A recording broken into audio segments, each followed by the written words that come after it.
If you want to be heard, you have to be worth listening to. That may sound harsh, but it's completely true. Everyone talks about persuasion, but you can't persuade until you have attention. And in the modern world, we're all drowning in noise. No one is paying attention. The amount of communication has exploded. Today, we're talking about Smart Brevity by the founders of Axios, Jim Vandehey, Mike Allen, and Roy Schwartz. It's a guide for formatting ideas so that people actually want to engage with them. Last video, we talked about how to make ideas stick from Made to Stick by Chip and Dan Heath. And today we're talking about how to break them down so people care. The modern world is just completely oversaturated with noise. We're too overwhelmed to care about anything or to listen carefully when people really try to get our attention, because everything is really trying to get our attention. Every marketing company is telling you that this email is urgent and you need to open it. Your boss is telling you that emails are urgent and you need to open them. A huge volume of important communication goes unread. And when it's read, it's skimmed and misunderstood. In response to the fact that no one's listening, people's instinct is to try to stuff more words into every piece of communication, just hoping that someone is going to read it. But all this does is make it more overwhelming, so people engage with it even less, and everything gets more confusing. AI, of course, makes this even worse because it now takes less time to create communication than it does to read it. The only way to be heard in today's world is to say less and say it clearly, and that's what Smart Brevity is about. A great quote I love from the book is, "Brevity is confidence, length is fear." Imagine, if you will, a CEO named Sarah who's staying up late Sunday night to write her monthly update to her company that'll go live in the morning. She wants to be thorough, but she also wants to be inspiring, so she types and types and types. 2 hours later, she hits send on a 1,500-word masterpiece to her entire staff. At the Monday afternoon all-hands meeting, she asks her VP of sales, "What did you think of the Q3 strategy idea I put in paragraph 8? The VP blinks and shuffles his feet. "Oh, right, that strategy. Yeah, I'm still digesting it." Truth is, he didn't read it. Nobody read it. Let's talk about it. What Sarah experienced is the defining problem of modern communication. We're drowning in noise, and in response to the fact that no one's listening, people try to stuff more information into every piece of communication instead of simplifying. The founders of Axios wrote Smart Brevity to teach us to stop vomiting words and start getting heard. Below are their 4 principles for piercing the fog. Principle 1 is fix the fog of words. We don't read on screens, we scan. We read in books. The average person spends just 26 seconds reading a piece of content and less than a second choosing if it's worth their time to skim. If a piece of communication doesn't grab someone's attention immediately, they're gone. So unless we know how to create intriguing hooks, people vanish. You have to be a ruthless editor, cutting anything that doesn't serve exactly the point you want to get across.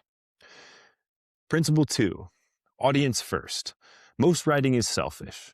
We write what we want to say, how we want to say it. And if you are writing a book or for a magazine or for a local newspaper, fantastic.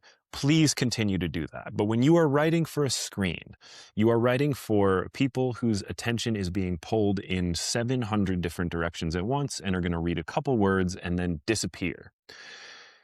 To fix this, you have to answer, who's reading this? What do they need to know? Why should they care? And answer those questions immediately in your hook and in your first sentence. Principle 3, the core 4. Once you know your audience, Smart Brevity gives you a strict structure to reach them, which they call the core 4.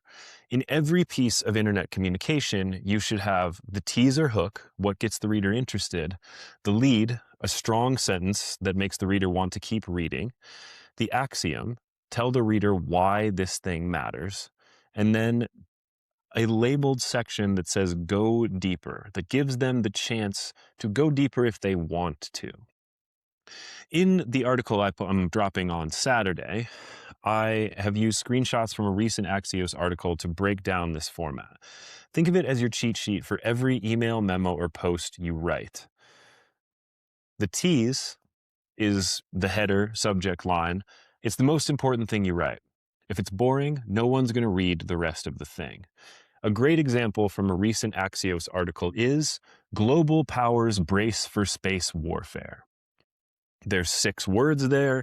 It immediately makes me want to know what is happening and what we're going to do about space warfare and how we're going to fight in space and what's going to explode and who's going to be doing it. Then you need a lead. This is one strong sentence immediately. Don't clear your throat. Don't say, I hope this email finds you well. Tell me the one thing I must know right away. The lead from the same article is world powers see space as a future battlefield. The consequences are enormous. Obviously, I want to know more after that. Now, the axiom, using a label like why it matters or the big picture, is a bolded signpost that gives the reader some context. The example from the same article is the big picture.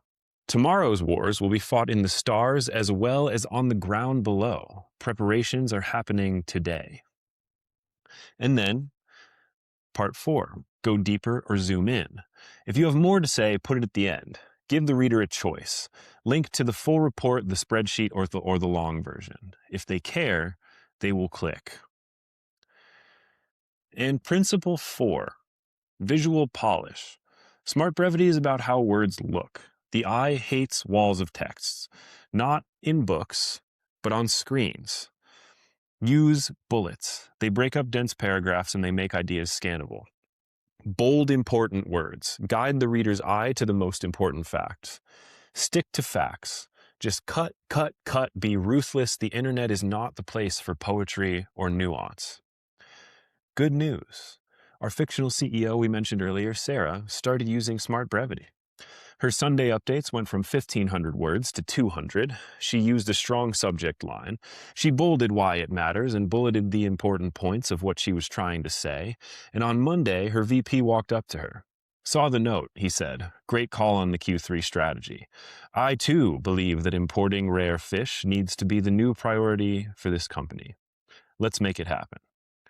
They all made $1 bajillion. Remember, say more with less, and people will start listening. Thank you for tuning into The Modern Mythmaker. If you enjoyed today's episode, please give us a like on Apple Podcasts or Spotify. That helps us grow. And if you are reading on Substack or listening on Substack, please share with a friend. That's all for now, and we'll see you next time.